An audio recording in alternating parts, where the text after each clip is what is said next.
नमस्कार, डीडी समाचार में आपका स्वागत है। मैं हूं आपके साथ में हारिका सिंह नागर। आइए रुक करते हैं आज की महत्वपूर्ण खबरों की ओर।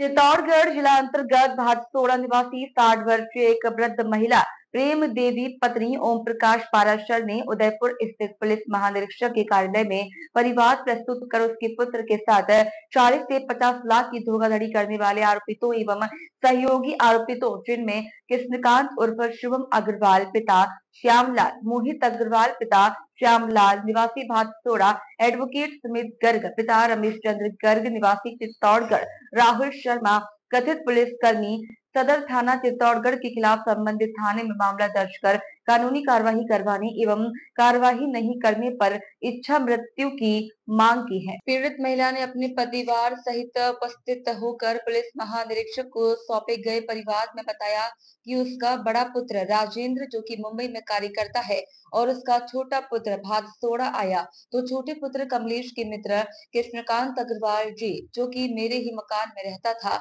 ने कमलेश को फाइनेंस पर मोबाइल लोन पर दिलाने के बहाने सिविल खराब बताकर पशु लोन के नाम पर, वकील के नाम पर, इन्वर्टर के नाम पर लाखों रुपए की ठगी की। यही नहीं 1.5 लाख रुपए का सोना दुकान पर बेचकर पैसे हड़प कर ले गया। पीड़िता ने बताया कि कृष्णकांत ने मेरे पर ही सदस्य की भांति रहकर छोटे बेटे को विश्वास में लिया और व्यापार व्यवसाय करने का झांसा देकर लोन की लाखों रुपए की ठगी ऐंठ कर ली। यही नहीं, रुपए ऐंठने के बाद कृष्णकांत ने मेरे छोटे बेटे कमलेश को व्यापार खोलने का भी विश्वास दिलाने के लिए आनंदपुरी बांसवाड़ा में Kamlesh general store cold drink के नाम से दुकान संचालित होना बताया और मेरे 3-4 दिन वहां ठहराया। इसके अलावा मोन्टू खान नामक आदमी को 1,80,000 रुपए सफेद पत्थर की खान में लगाने के लिए दिलवाए। इसी प्रकार कृष्णकांत ने मेरे बेटे के नाम एयू बैंक सहित बैंक ऑफ बड़ौदा से भी लोन करवाकर राशि हड़प ली। बता दें कि इससे भी कृपाकांत का पेट नहीं भरा और कृष्णकांत ने बड़े पुत्र राजेंद्र को कथित मोबाइल रिकॉर्डिंग का डर बताकर थाने में होने से सेटलमेंट के नाम पर डरा धमका कर थाने और वकील को देने का बोलकर 4,80,000 की ठगी कर ली। वहीं पीड़िता ने कहा कि फर्जी रिकॉर्डिंग, फर्जी बैंक वसूली और व्यापार के नाम पर मुझसे और मेरे बेटों से अब तक कृष्णकांत, मोहित ने एडवोकेट सुमित गर्ग और फर्जी पुलिसकर्मी राहुल शर्मा के साथ मिलकर हमारे साथ लगभग 40 से 50 लाख की ठगी की घटना को अंजाम दे दिया है।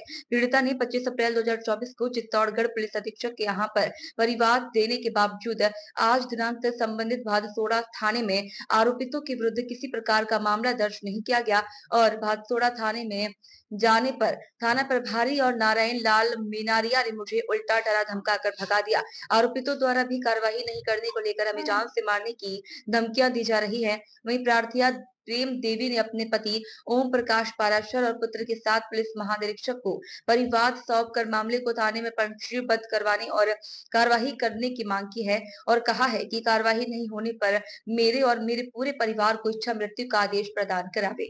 मामले तोड़ू आई रिपोर्ट तो भी बांसवाड़ा थाना में ने मतलब दर्ज नहीं की दो केस में आज आई जी साहब ने कहा यहाँ उदयपुर और गुहार कर यहाँ पे मांग के ले रहे फ्रॉड की दो तो अब मान न्याय दिलो और या भी आश्वासन दी दो माने शुभम अग्रवाल और मोहित और ये एडवोकेट सुमित गर्ग और राहुल शर्मा और इनके खिलाफ में कोई कार्रवाई नहीं चली। इसके हिसाब से हम यहाँ आए हुए है ना। अब यहाँ हमारे को आश्वासन दिया कि भाई आपके साथ में न्याय होगा।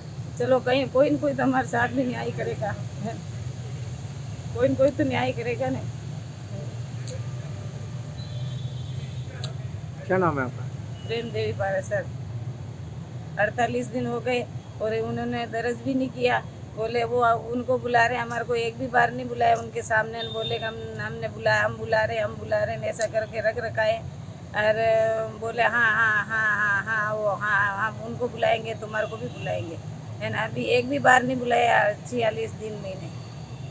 क्या आपको लग रहा है भाटसोड़ा थाने पे क्या आपकी कार्रवाई होगी कि नहीं होगी? अब देखो ये करवाएंगे तो हो जाएगी, है ना। ये करवाएंगे तो होएगी, जरूर होएगी, है ना। आपको उम्मीद है? हाँ, हमारे को पूरी उम्मीद लगी यहाँ पे। हाँ, कुछ न कुछ होगा यहाँ, आश्वासन दिया इन्होंने कि भाई ऐसा। हाँ, हमने कहा भी हमारे बड़े वाले के लड़के के हिसाब से हमारे को टॉर्चर कर करके पैसे लिए हैं और ये सब जने शामिल है इसके अंदर, है ना। इसीलिए ये बड़े बड़े लोग रह गए, हमारा न्याय कौन करे, है ना। सब वहाँ आके रुक जाते, फिर तो ये यहाँ से नहीं होगा तो फिर मरना है ही हमारे को, है आपके तो गारंटी के साथ कह रहे हैं कि भाई कि न्याय नहीं मिलेगा तो आपके में यही काम करें। उनका नाम लिख के सब जने के खिलाफ नाम लिख के दर्ज करवा के फिर मरेंगे। वहाँ पे कार्रवाई नहीं हुई, चित्तौड़ से रिपोर्ट लिखवाई, थाना में गए बात थोड़ा, उन्होंने भी आज 46 दिन हो गया, कोई कार्रवाई नहीं की। तो फिर चित्तौड़ उदयपुर आना पड़ा DIG के पास। अब क्या करें, उनसे गुहार कर रहे हैं, ये क्या करते हैं देखते, वो तो क्या फ्रॉड तो हमारे साथ बहुत हो गया। अब ये बोल रहे हैं ऐसा है ऐसा है, वो आदमी को पकड़ के ला रहे हैं, फिर भी ये नहीं कह रहे हैं कि हमारे को नहीं मिलवाया, और डायरेक्ट बारोबार काम हो रहे हैं, हमारे सामने नहीं आया। आपको लग रहा है कि अगर न्याय की उम्मीद लगेगी आपको? हाँ देखो, अब यहाँ आया तो होगी, ऐसी बात नहीं। क्या पुजारी है, ब्राह्मण है, कोई कोई तो सुनेगा। क्या आश्वासन दिया आपको? आश्वासन दिया कि करते हम करवाता हूँ। क्या नाम है आपका? कि हमने 24 तारीख को अपने SP साहब के इधर संबंध दिया, इस केस का पूरा ब्यौरा दिया।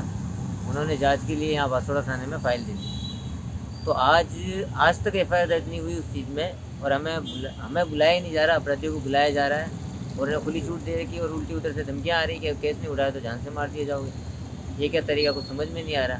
इसलिए आज महानिरीक्षक के पास आए हैं गुहार लेके कि हमारा केस भी दर्ज नहीं किया जा रहा, हमारे साथ कथित तौर पर लूटपाट हुई है, हमें कुछ समझ नहीं आ रहा हम क्या करें। ये तो यही उपाय है कि कानून का अगर कुछ काम अगर अच्छा है तो मैं महिला थाना भिलवाड़ा का मानता हूँ भाई साहब, कि उन्होंने जो 498 का झूठा जो दहेज का केस है वो बराबर मेरे ऊपर किया है। वहाँ पे भी मैंने कुछ एविडेंस, काफ़ी एविडेंस दिए, मेरे शादी के सर्टिफिकेट वगैरह दिए। इसके बाद भी मेरी पत्नी ने, उसने भी पैसे की लूटपाट करी, उसने भी पैसे ट्रांसफ़र इधर उधर किए।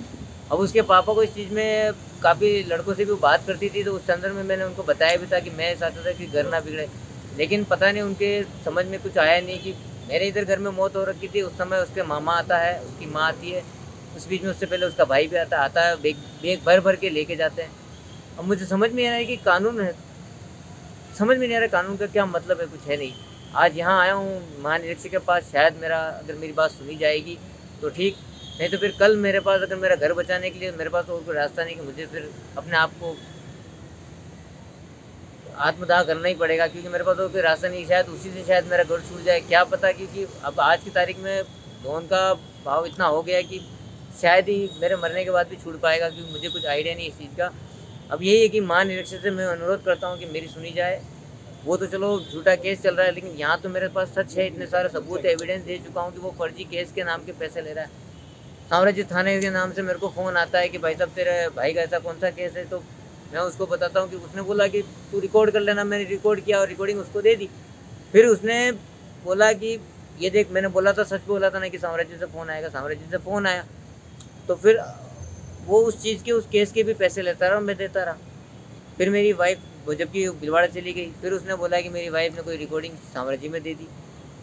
अब साम्राज्य में भी उसके नाम के काफ़ी सारे पैसे ले लिए। अब इस संदर्भ में सारी रिकॉर्डिंग वगैरह, सारे दस्तावेज, जो भी पैसे का ट्रांजैक्शन है, मैं सारे दे चुका हूँ। अब मेरी यही है कि महानिरीक्षक गुजारिश है कि अब आप जांच करवा दें तो अच्छी बात है, नहीं तो मालिक, हमारे पास और कोई रास्ता नहीं है फिर।